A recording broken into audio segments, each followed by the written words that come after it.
Thank you. Thank you. Thank you, conference, for that fantastic welcome.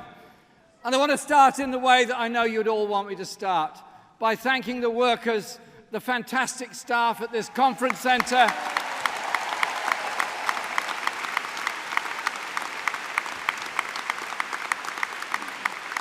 all those that work in the hotels and restaurants all across Liverpool, and a really big thank you to all the Labour Party staff who make this whole conference possible and run it so well. Thank you to all of them.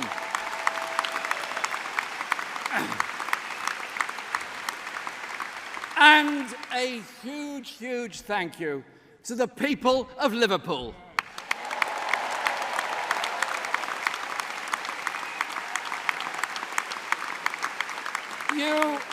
It is a fantastic city, and you've made us so welcome here this week, as you always do whenever we're in Liverpool. Thank you so much for the spirit and the humour of Liverpool.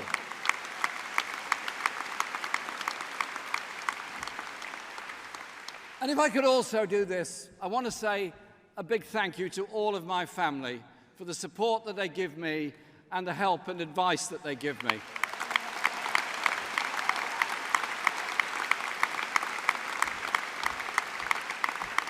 There is actually always a great deal of advice being given. But in particular, I would like to say a big thank you to my wife, Laura.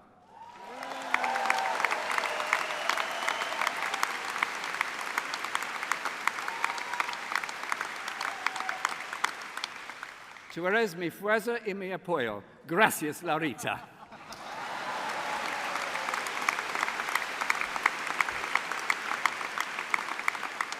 And congratulations to conference, to all of you, on what I think we can all agree on unanimously has been a great conference. A conference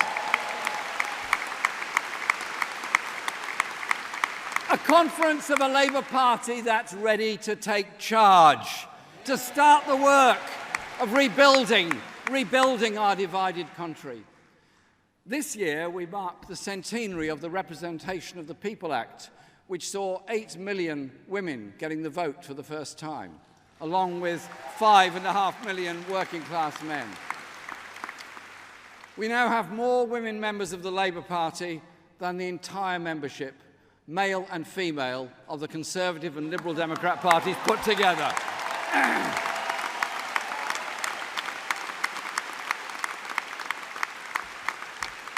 And we mark that centenary with Jenny Formby as our new General Secretary.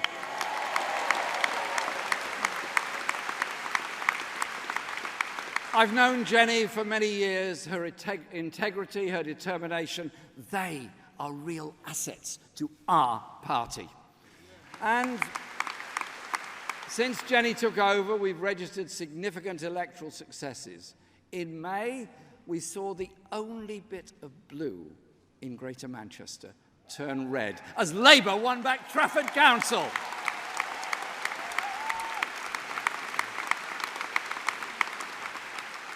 I know there's a bit of Liverpool-Manchester rivalry, I've just been told about it, and it can become a bit of a thing, so I'll just say this.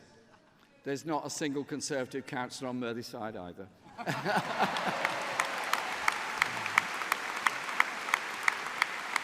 And not a single Tory councillor in this great city of Liverpool.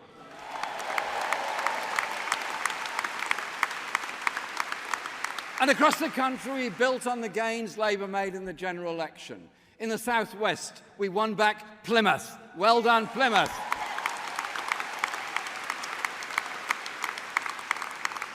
In the North, we won Kirklees. Well done, Kirklees. And we had our best council results in London since 1971.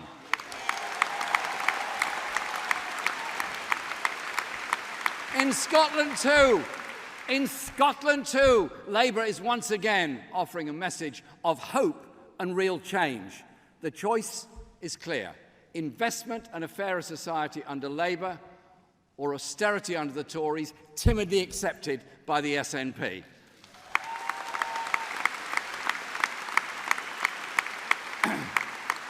We've also been raising more money for our party, but not a penny of our funds came from a dodgy donor or a shady businessman's club.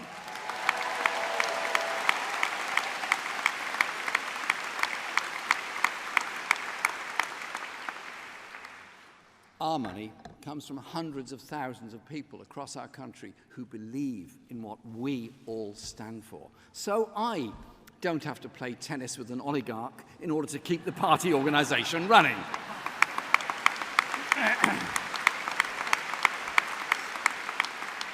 Because Labour trades in hope for the many, not favours for the few.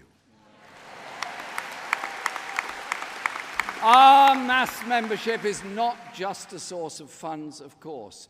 That membership and our millions of affiliated trade union members are the voice of their workplaces and their communities.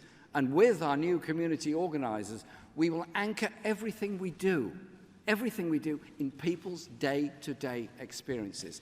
That is our strength. And together, we're going to change Britain.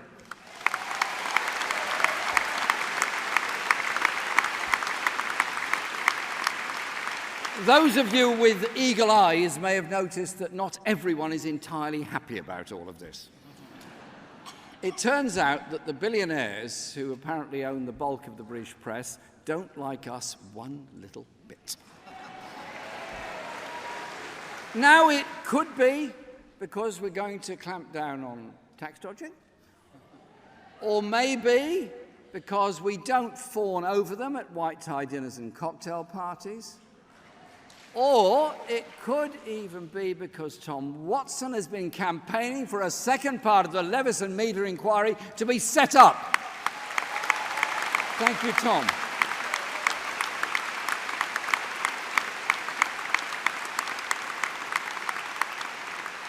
Something the last Prime Minister promised but failed to deliver.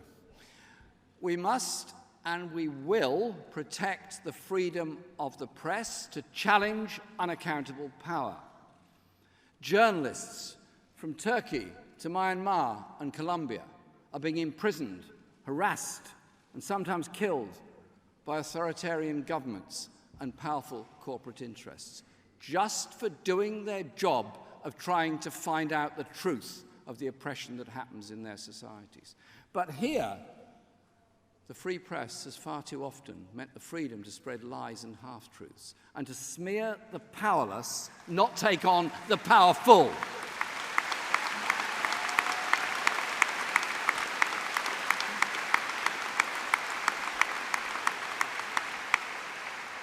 You challenge their propaganda of privilege by using the mass media of the 21st century, social media.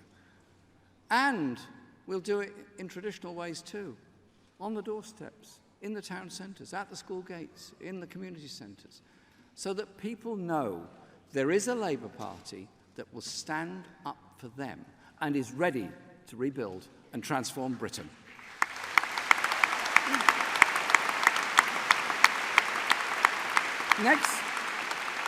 Next year marks the 200th anniversary of the Peterloo Massacre, when 15 peaceful demonstrators were killed and hundreds injured on the streets of Manchester by troops sent in by the Tories to suppress the struggle for democratic rights.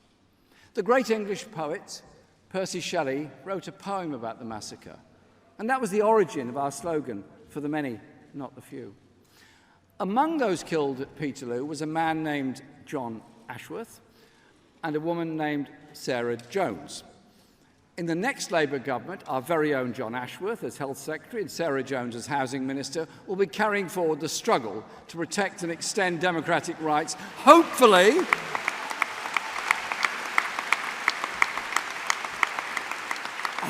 they won't become martyrs in the process. And we will honour the heroes of Peterloo by being true to their cause, with the Labour Party fighting for democracy and social justice against poverty and inequality and discrimination. And if we are to get the chance to put these values into practice in government, we're going to need unity to do it. Our movement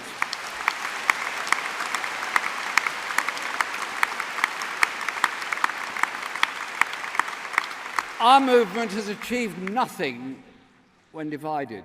The only winners have been the rich and the party of the rich, the Conservatives. Real unity is based on the freedom to disagree and debate and then come together around a democratic decision, as we've done this week. So we need to foster a much greater culture of tolerance, an end to abuse online and in person. We must learn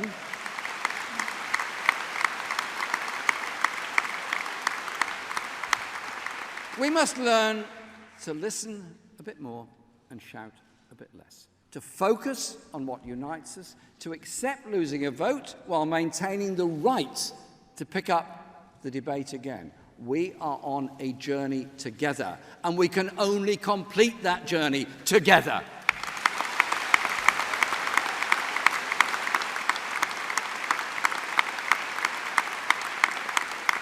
Our party must speak for the overwhelming majority of our country. Labour is a broad church and can be broader still. I want to lead in that spirit. After all, I appointed John McDonnell, despite him being a Liverpool fan. And Andrew Gwynn, who supports Manchester City. As you can see, there's lots of unity around the shadow cabinet. Conference, we're winning the public debate. We've defined the new common sense, and that's where our party can stand united. This summer was tough. Ours is the party of equality for all, the party that has pioneered every progressive initiative to root out racism from our society.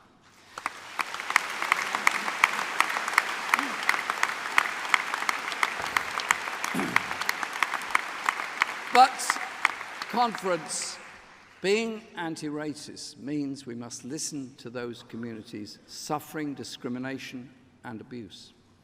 I believe we're all stronger from listening and learning from each other. The Jewish people have suffered a long and terrible history of persecution and genocide.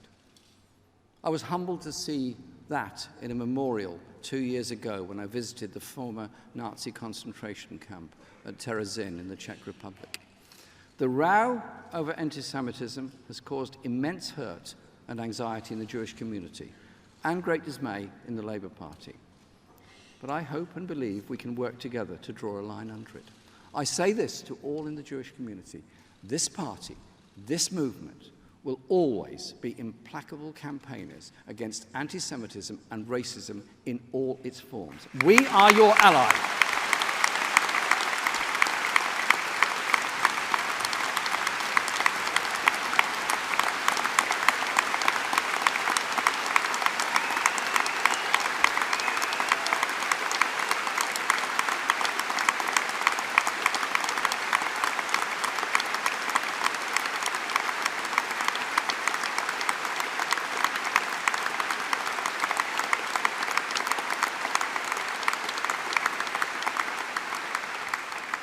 We are your ally, and the next Labour government will guarantee whatever support necessary to ensure the security of Jewish community centres and places of worship, as we will for any other community experiencing hateful behaviour and physical attacks. We will work with Jewish communities to eradicate anti-Semitism, both within our party and wider society. And with your help, I will fight for that with every breath that I possess. Anti-racism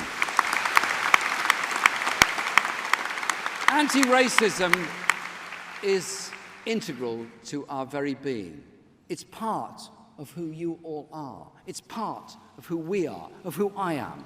So conference I won't accept anything like that when we're attacked by Tory hypocrites who accuse us of anti-Semitism one day, then endorse Viktor Orban's hard-right government the next day.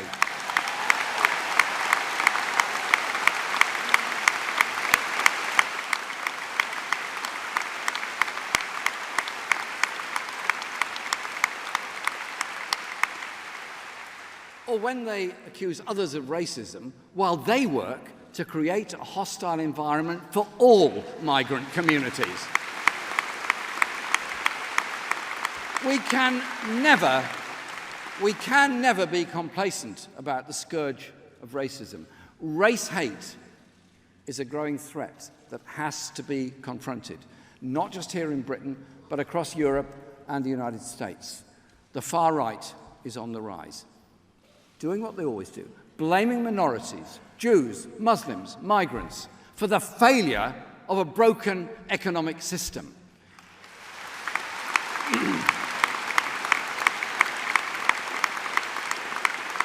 Its victims include the Windrush generation, who helped rebuild Britain after the war, and then were thrown under the bus by a government that reckoned there were votes to be had by pandering to prejudice. The hostile environment policies, shameful brainchild of the present Prime Minister, led to the scandal, and the scandal it is, of British citizens being deported, detained, and left destitute. This is a nasty, cynical politics that demeans our whole country.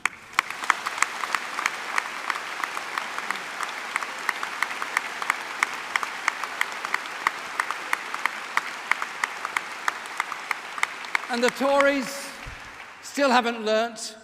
This week they received a letter from the anti-Semitic and Islamophobic Hungarian government thanking them for their solidarity, just at the same time as the rest of Europe were united in being appalled at what the Hungarian government has been doing. Our party will never stay silent in the face of growing Islamophobia, whether from the far right, on the streets, or the former Foreign Secretary's disgraceful dog whistle jibes at Muslim women.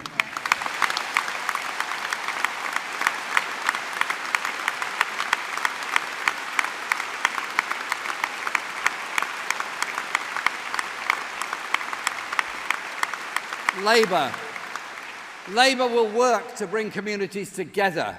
It is only through the unity of all our people that we can deliver social justice for anyone. Conference, change in our country is long overdue. Every month this government remains in office, things get worse. Evidence of the failure of privatisation and outsourcing is piling up day after day.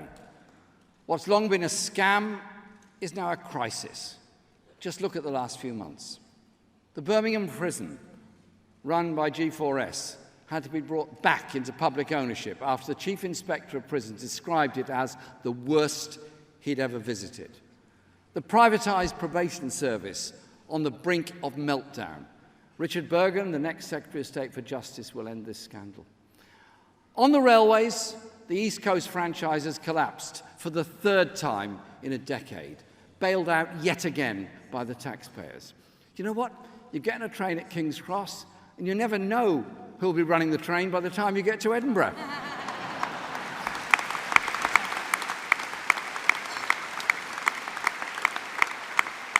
Andy MacDonald, our Transport Secretary, will end this shambles and bring about a serious, sensible transport policy. And the giant privateer Carillion has gone bankrupt, sunk in a sea of reckless greed, leaving hospitals half-built, workers dumped on the dole, pensions in peril, while the Carillion directors continued to stuff their pockets with bonuses and dividends, and small businesses in the supply chain took heavy losses or went bust.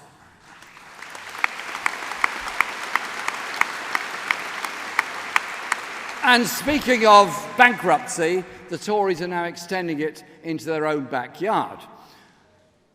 A Conservative government and Conservative local councillors have combined to push Northamptonshire over the edge, putting vital services to those who need and rely on them at risk.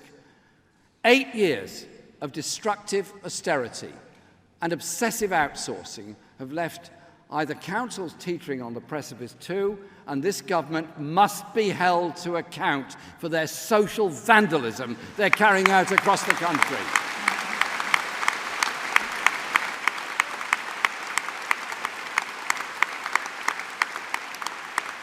It is Labour councils and only Labour councils that are taking every step to protect people and services. And we must thank them for it. Thank those councillors for the work they do day in and day out. Privatisation and outsourcing are now a national disaster zone. And Labour is ready to call time on this racket. We will rebuild the public realm and create a genuinely mixed economy for the 21st century. And after a decade of austerity, the next Labour government will confront the challenge of rebuilding our public services. This year marks the 70th anniversary of the National Health Service, Labour's proudest creation, and it stands as a beacon. A beacon all over the world to those fighting for universal health care, free at the point of need. Its founder, Aneurin Bevan, inspired by the collective health provision in his hometown of Tredegar, described a free health service as pure socialism, and so it is.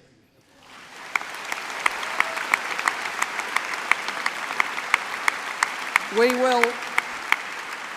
all contribute through our taxes so that it is there for all of us whenever we need it. But this Conservative government has pushed our NHS into crisis, with more people waiting longer in accident and emergency and to see a doctor, and over 4 million people on hospital waiting lists. And, as we were discussing earlier, there is a mental health crisis too, causing real pain and anguish. A woman named Angela wrote to me recently, and she said, "My mentally ill daughter was told she would have to wait 12 months to get an appointment with an appropriate therapist. As a mother, I'm at my wit's end to know how to help her anymore. I would hate her to become another suicide statistic." This has to stop, and under Labour it will. We will deliver real parity of esteem for mental health services to protect people like Angela's daughter.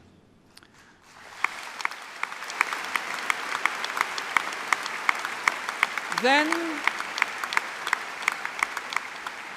there's the scandal of the Tories' £6 billion cuts to social care, leaving 400,000 fewer older people receiving care. Too many of our older people condemned to live alone and isolated, often ending up in A&E through neglect, then unable to leave hospital because it's not safe for them. Austerity is putting other strains on the NHS too. 1 in 5 homes in England are now unfit for human habitation. 120,000 children are living in temporary accommodation. So, as John Healey has pledged, we will put a levy on those with second homes. Think of it as a solidarity fund.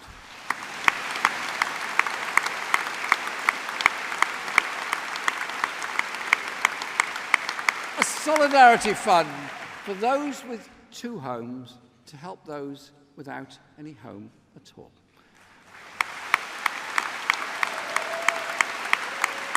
And Labour will embark on the biggest home building programme in half a century.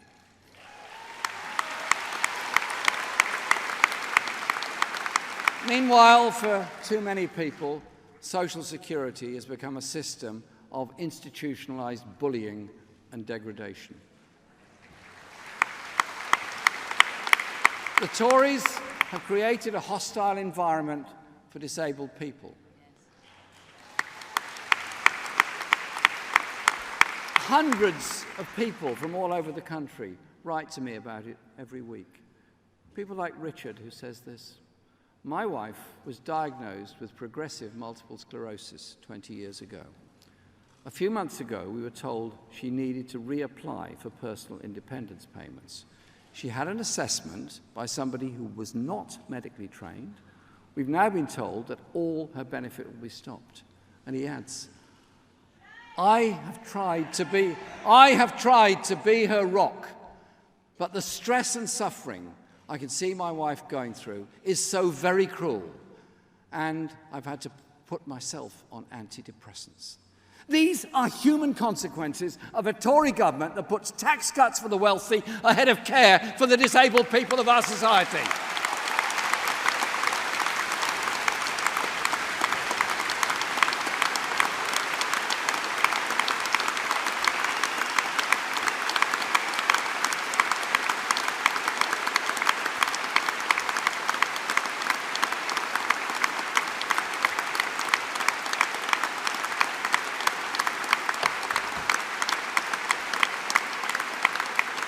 But Labour is ready to put fairness and humanity back at the heart of our public services. And as Diane Abbott told us yesterday, you can't keep people safe on the cheap. That's reflected in the fears of people like Ruth, who told me we've had an increase in our council tax to pay for more police, but we have no police station. The only increase we've had is in the crime rate. I worry about my elderly parents' safety in their own home. Ruth's fears are not unfounded. Violent crime is rising, while police numbers have fallen to their lowest level for 30 years. The Chief Constable of Bedfordshire says we do not have the resources to keep residents safe, and no one seems to be listening. Well, Labour is listening. We'll put another 10,000 police officers back on our streets, playing a vital role in tackling crime and making people safer. But if we want to reduce crime, more police are only part of the solution. Every study tells us that investing in young people and communities is key, and crime thrives amidst economic failure. So, under Labour, there will be no more left behind areas and no more forgotten communities. We know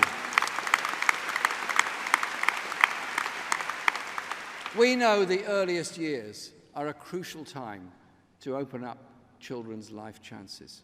Yesterday, I visited the Greenhouse Nursery here in Liverpool and heard their experiences and talked to the children there. But across the country, nurseries can't make ends meet. Youth clubs and nurseries are closing. Decent early years education is now at risk of becoming a privilege.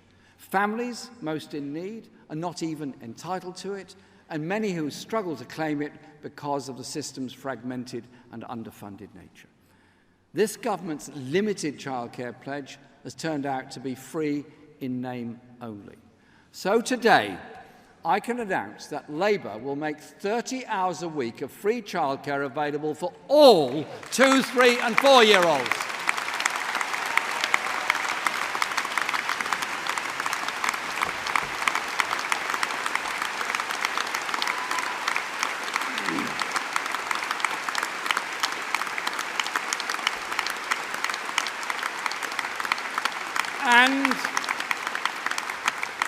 And we will provide additional subsidised hours for childcare on top of the free 30 hours allowance, free for those on the lowest incomes and capped at £4 an hour for the rest.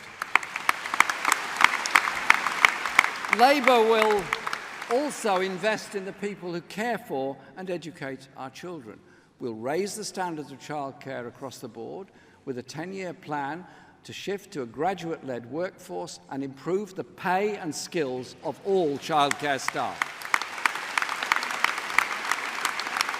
With a new national pay scale for all early years workers starting at £10 an hour.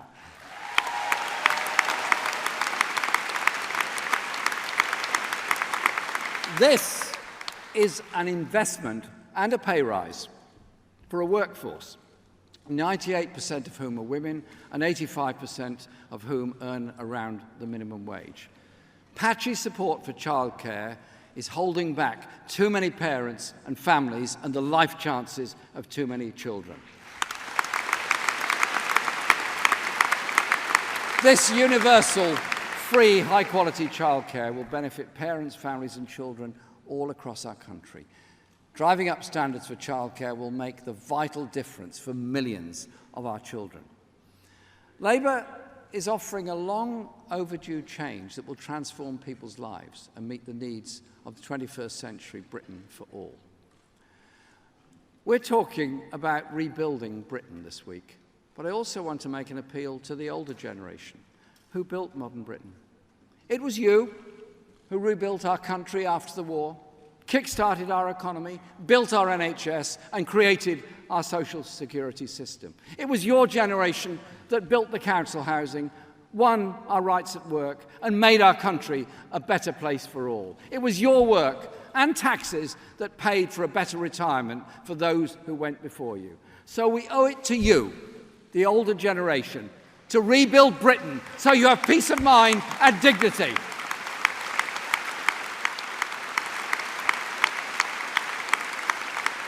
And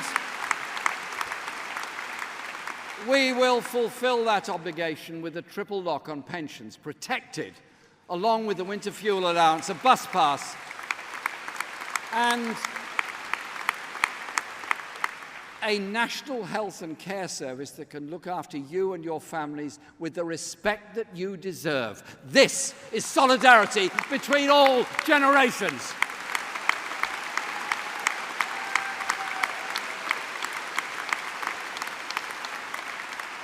Conference, to rebuild our public services and our communities, we're going to have to rebuild and transform our economy for the 21st century. We can no longer tolerate a setup where the real economy in which millions work is just a sort of sideshow for the City of London and for banks fixated on piling up profits around the world. The change we need requires new ideas and new thinking, as well as learning from those that have worked in the past and in other countries. We need to explore new forms of ownership and public enterprise and learn from creative local initiatives, from those taken by local councils, including Preston in the northwest. And let's take up the call from TUC General Secretary Francis O'Grady to use new technologies and automation as an opportunity rather than a threat, a chance to raise living standards and give people more control over their own lives. Inequality is not just a matter of incomes. It's about having a real say too.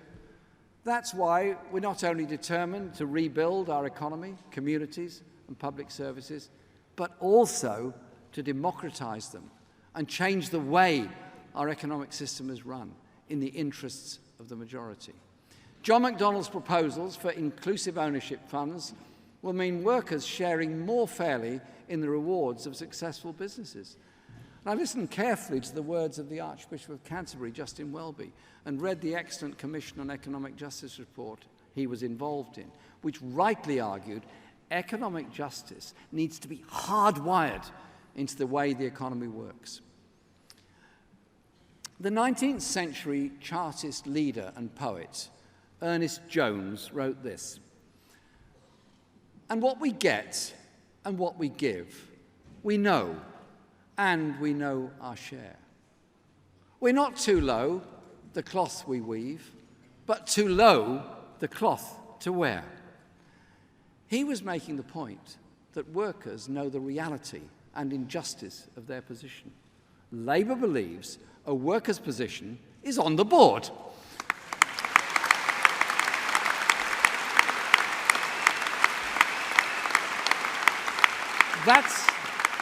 That's why we're proposing to give the workforce of all large UK businesses the right to elect a third of the seats on the board, giving employees a genuine voice and a stake, and shifting the balance at work in favour of the wealth creators, improving both decision-making and productivity in the process.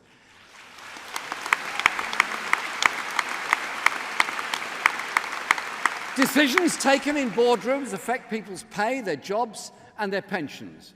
Workers deserve a real say in those decisions. It's actually nothing for businesses to be afraid of. They should welcome the expertise and the understanding that workers will bring to the company board. We will rebalance power in the workplace. But I say to businesses large and small, Labour will also deliver what you need to succeed and to expand and modernise our economy. More investment in transport and housing and digital infrastructure. More investment in education and skills so workers can be more productive. Action to save the high street, as Rebecca Long-Bailey set out yesterday. And action to deal with rip-off bills that hit us all. But most of all, a commitment to a Brexit that protects the jobs, the economy and trade, and determined opposition to one that does not.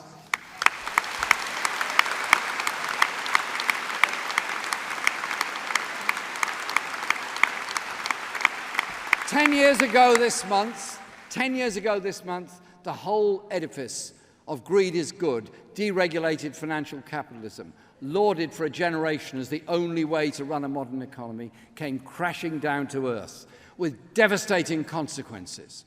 But instead of making essential changes to a broken economic system, the political and corporate establishment strained every sinew to bail out and prop up the system that led to the crash in the first place. The price of that has not just been stagnation, wages falling for the longest period in recorded history, and almost a decade of deeply damaging cuts to public services.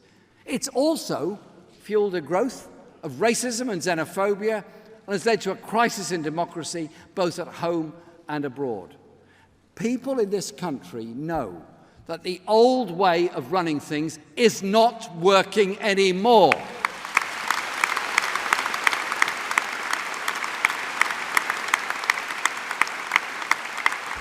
And unless we, the Labour Party, offer radical solutions, others will fill the gap with the politics of blame and division. That's why Labour speaks for the new majority. Why last year we won the biggest increase in the Labour vote since 1945, and why Labour's ideas have indeed caught the mood of the times. And conference, it isn't me saying that. No, not me. It's a former Conservative Treasury Minister, Lord O'Neill. I've never sought to capture the mood of a Tory minister before, and let me say to his lordship, you're welcome. Come and join us in the new political mainstream if you wish. That failed free-for-all, which led to the crash of a decade ago, has also fueled the global environmental crisis and hamstrung international efforts to tackle it.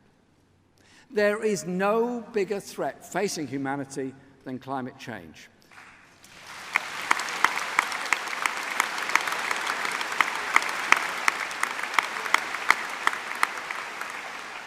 And 21 years ago, Labour's then Deputy Leader, John Prescott, played a prominent role in helping to secure the Kyoto Protocol. Thank you, John, and thank you for being here today and supporting us.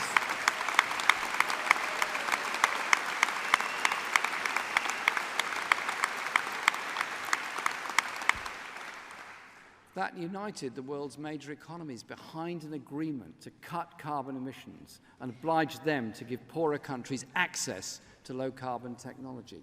It was about solidarity, recognizing that the air we breathe does not respect national boundaries.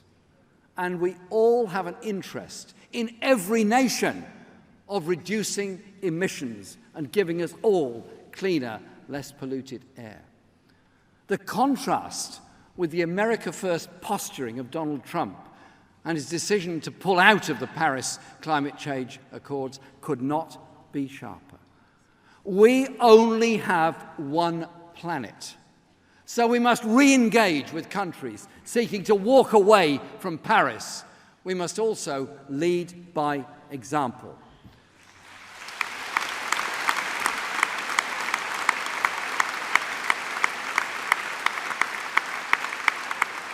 Yesterday, Rebecca Long-Bailey set out our plans for energy, developed with our Environment Shadow Secretary Sue Hayman. Plans that are ambitious, that will create hundreds of thousands of jobs, and will make Britain the only developed country outside Scandinavia to be on track to meet our climate change obligations.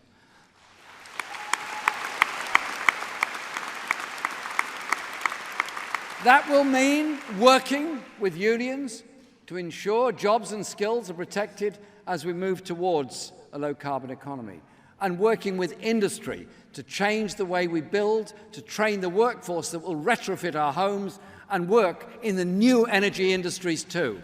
So I can announce this today, that our programme of investment and transformation to achieve a 60% reduction in emissions by 2030 will create over 400,000 skilled jobs to ensure that comes about. Good jobs.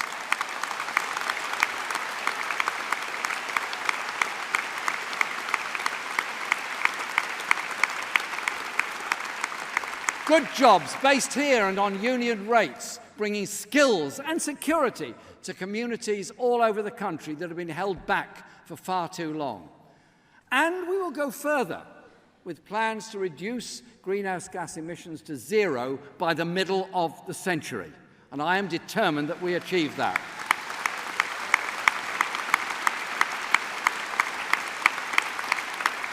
I know that sounds ambitious, and it is, and will be delivered with the most far-reaching programme of investment and transformation in decades. Labour will kickstart a green jobs revolution that will help tackle climate change, provide sustainable energy for the future, and create skilled jobs in every nation and region of this country.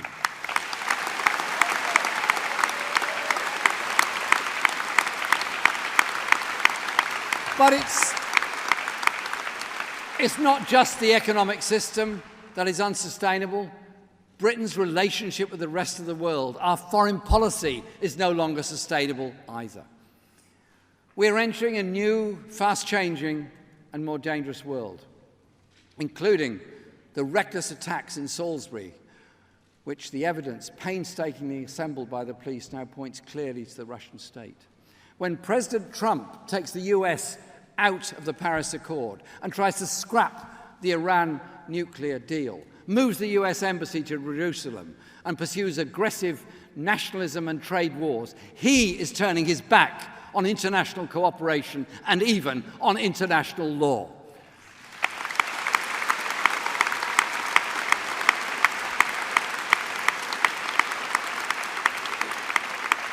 We need a government in Britain that not only keeps the country safe, but can also speak out for democratic values and human rights.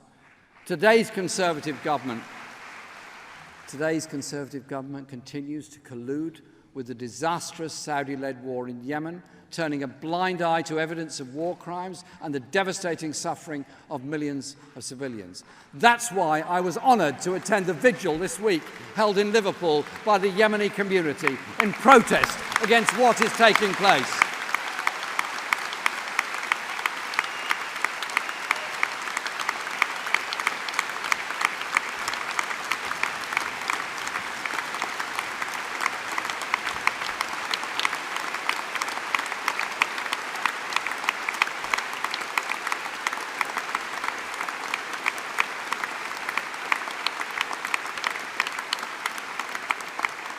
Labour's foreign policy will be driven by progressive values and international solidarity, led by our international team, Emily Thornberry, Kate Osamor and Neil Griffith.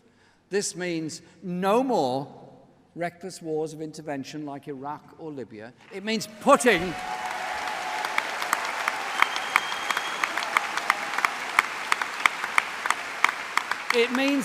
negotiation before confrontation, diplomacy before tub-thumping threats. And it means championing human rights and democracy everywhere, not just where it's commercially convenient.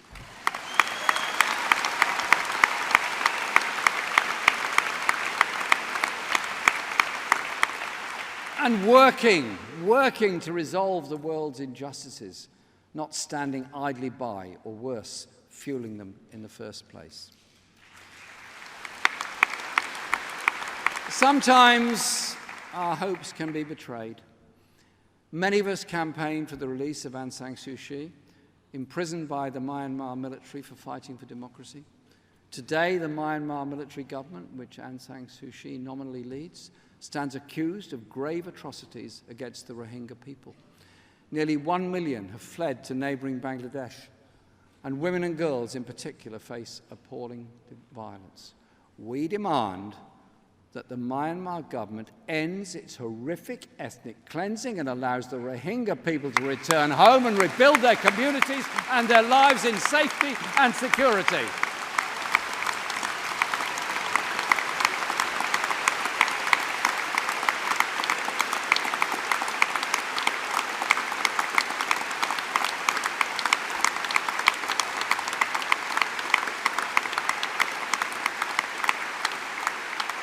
And let me say a few words about the ongoing denial of justice and rights to the Palestinian people. Our party is united in condemning the shooting of hundreds of unarmed demonstrators in Gaza by Israeli forces and the passing of Israel's discriminatory nation-state law. The continuing occupation, the expansion of illegal settlements, and the imprisonment of Palestinian children are an outrage. We support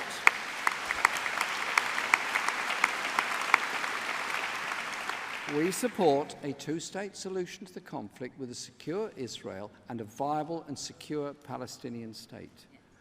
But a quarter of a century on from the Oslo Accords, we are no closer to justice or peace, and the Palestinian tragedy continues, while the outside world stands by.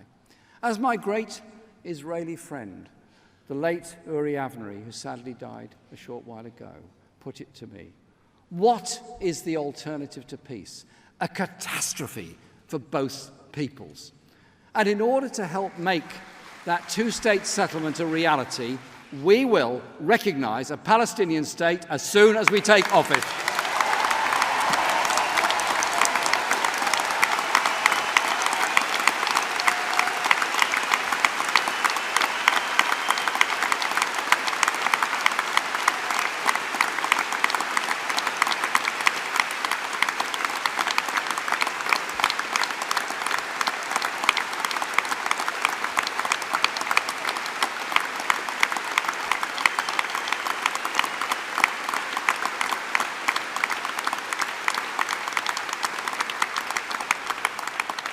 We will also make a far more determined effort to help bring an end to the terrible war in Syria, a war that has led to millions of refugees.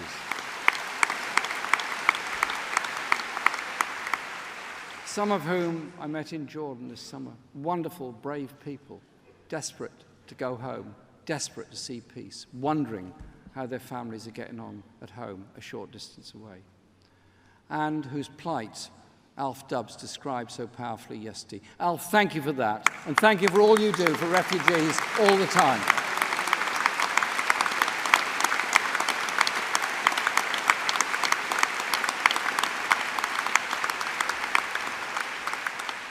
The Syrian conflict has been fueled by the military intervention of multiple powers, and it will need those same powers to deliver a negotiated peace settlement, to end the killing and allow those wonderful refugees the right, which they want, to return home to their own country.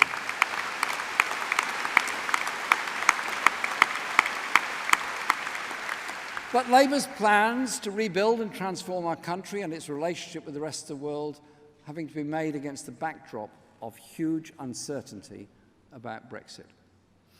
Labour respects the decision of the British people in the referendum, but no one can respect the conduct of the British government since the vote took place.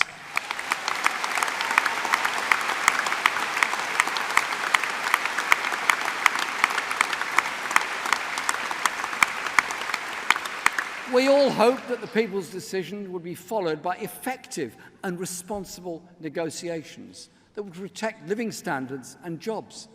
Instead, the main negotiations that have been taking place are actually between different factions of the Tory party, and the only job the government is fighting to protect is that of the Prime Minister.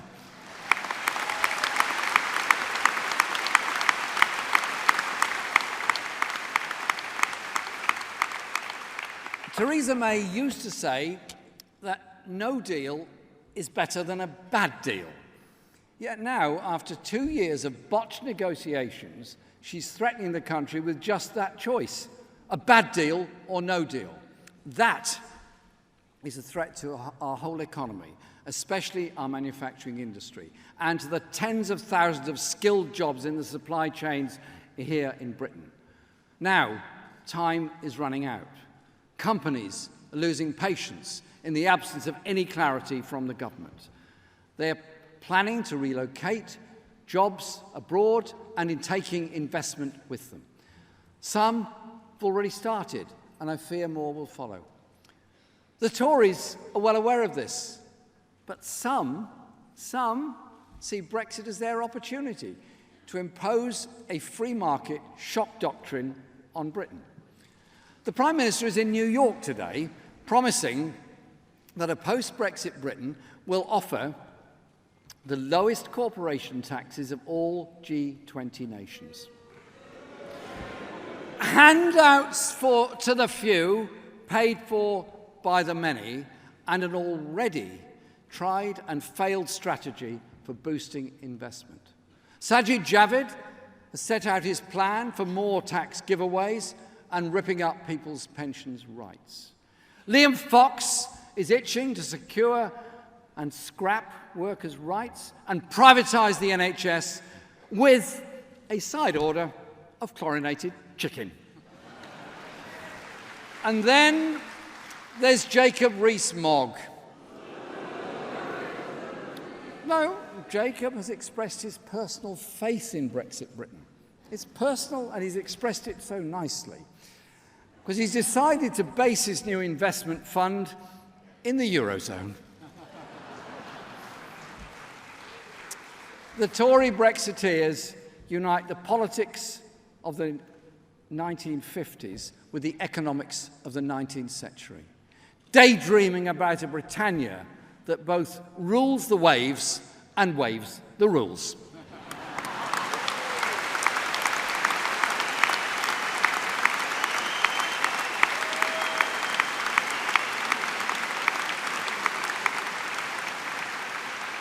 Labour's job is now to win support for a deal that meets the needs of the country, combined with our plan to rebuild and transform, with investment in our people and our economy. Our priority is clear. We aim to get the best Brexit deal for jobs and living standards to underpin our plans to upgrade our economy and invest in every community and every region. That will bring people together and meet concerns of both those who voted leave and those who voted remain. Conference, the way ahead is clear. We will vote against any reduction in rights, standards, protections, and oppose a deregulatory race to the bottom. Let me say to the country,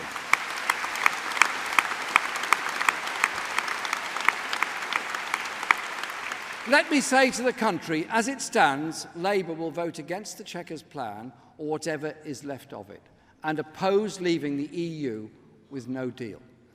And it is inconceivable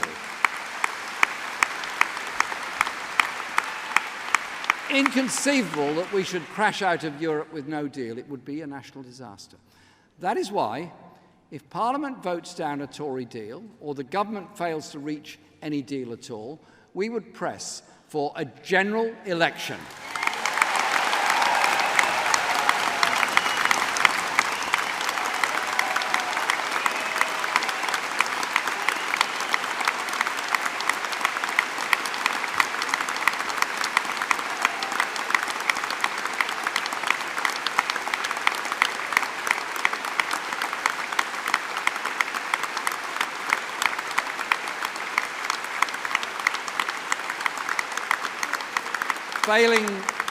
Failing that, all options are on the table.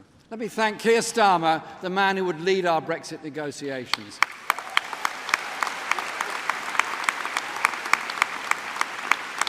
Keir, having got agreement yesterday in this conference hall, getting one in Brussels should be a piece of cake.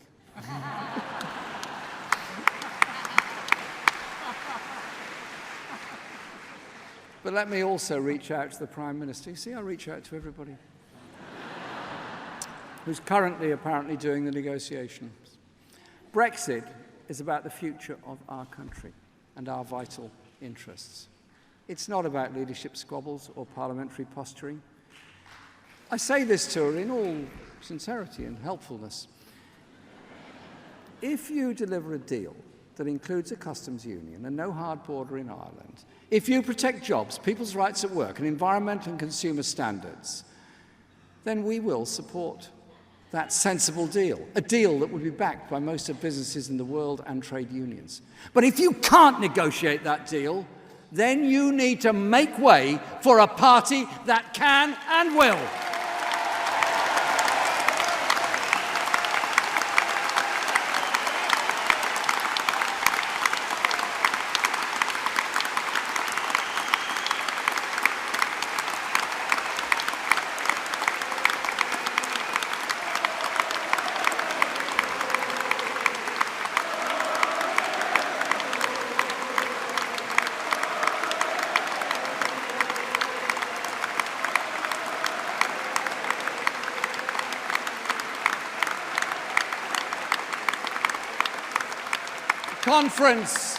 Conference Labour is offering a real alternative to the people of Britain, a radical plan to rebuild and transform our country, an alternative to the politics of austerity, of social division, and of international conflict.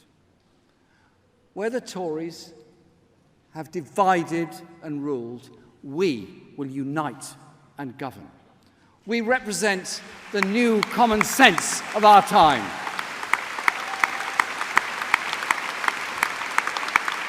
And we are ready to deliver on it. We must speak for the people, to whom Theresa May promised so much, but has delivered so little. And we must take our message to every town, city, and village, united and ready to win, as we were in 1945, in 1964, and in 1997. So that when we meet this time next year, let it be as a Labour government.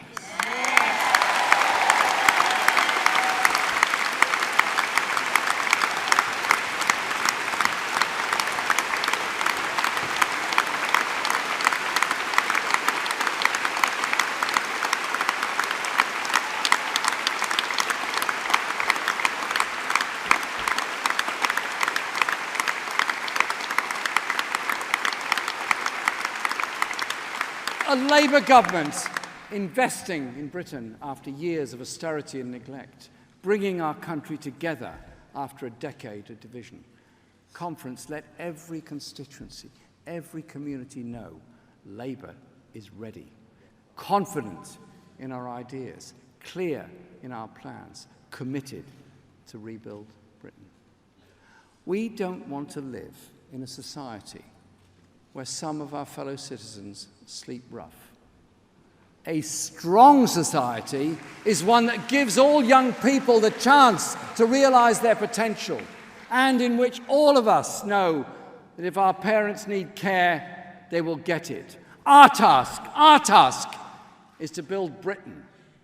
Build a Britain together. Build a Britain for that security together, and we can. Thank you, Conference.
come. Nice of you all to come.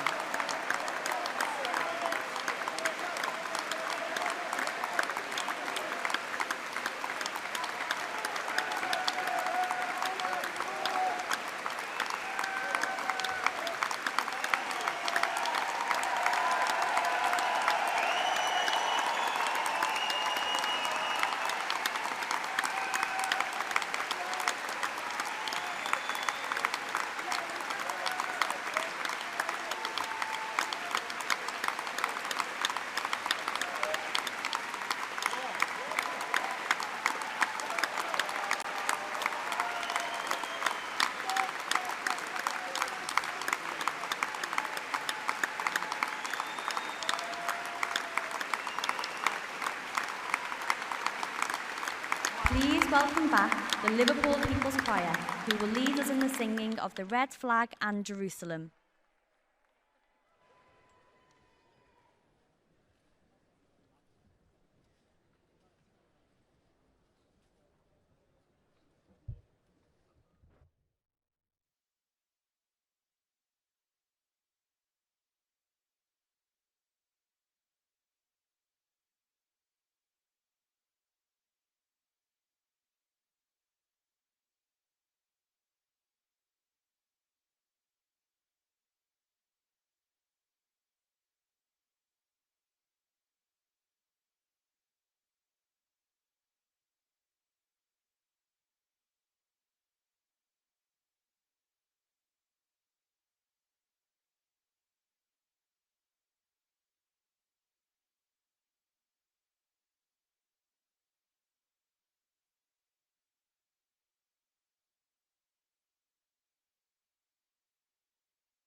Hello from Liverpool. That was Jeremy Corbyn's speech. They're just still singing the Red Flag in the conference hall, but they started off, Kate, with All Together Now by The Farm.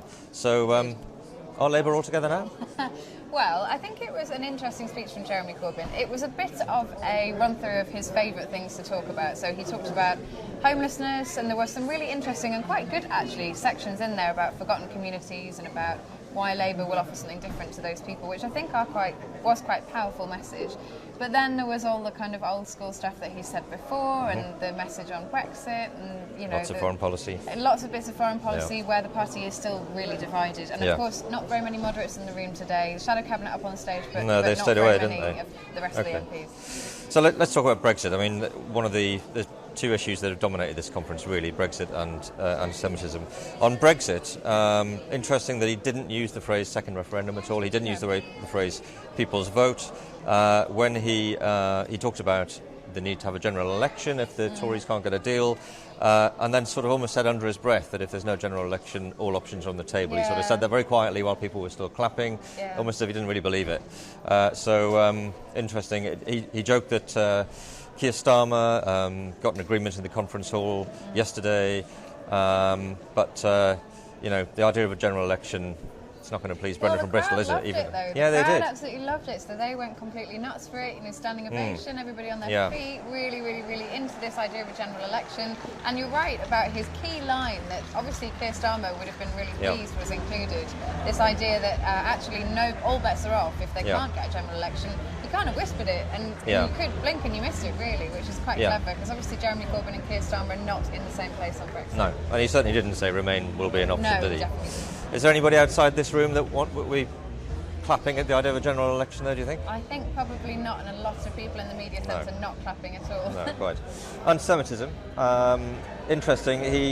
He sort of tried to address it by saying, he said this summer was tough, a little bit, self-serving, but he said the Jewish people have suffered a long, terrible history of persecution and genocide, so an acknowledgement there. He said the row over anti-Semitism has caused immense hurt and anxiety in the Jewish community and great dismay in the Labour Party, but there was no apology, was there, to Jewish people over what's happened this summer. And this was the issue that he really had to address in this speech today, because of course it's the one thing that Jeremy Corbyn is still dogged by. Every time he gets asked any questions on any TV interview or on any newspaper interview, it's about anti-Semitism. And you're right, the one thing he didn't do today was apologise, but what he did say was, I will always stick up for our Jewish members, Jewish people in this country and abroad, and I would like to draw a line under it now. The question is whether he is going to be able to do that, and I suspect probably not. And then of course he did go on to have his traditional rant at Israel and Israeli policy, so we know that he's not keen on us. He's not keen on the media. Yeah, the media section. Another attack on the media. He accused the media of spreading lies and half-truths. He just kind of used this Trump-style fake news tactic, doesn't he, to try and sort of get that message across. Yeah, so he was saying we really back a free press. We like the idea, it's really important to have a free press, but then at the same time saying, well, I actually don't like what they say, so maybe we need to curb them. So that's obviously not the same thing at all, and very Trumpian. Sure. And then in terms of policies that he's offering up, obviously we had heard that he was going to offer free childcare for, it's an extension really of childcare for 30 hours for 2, 3 and 4-year-olds. The Tories' response to that is it's unfunded. Yeah, although I think there is something to be said for this speech, this Jeremy Corbyn speech. What Labour are trying to do here is position themselves as a party that's going to help the country, and there are lots of people in the country who are feeling the strain and are feeling pressure on services and their local communities. And so childcare is something that people are interested in and something people want to see, and will appeal to voters even if it's not funded. Okay. Well, that's it for now. We will do it all again next week in Birmingham with the Tories.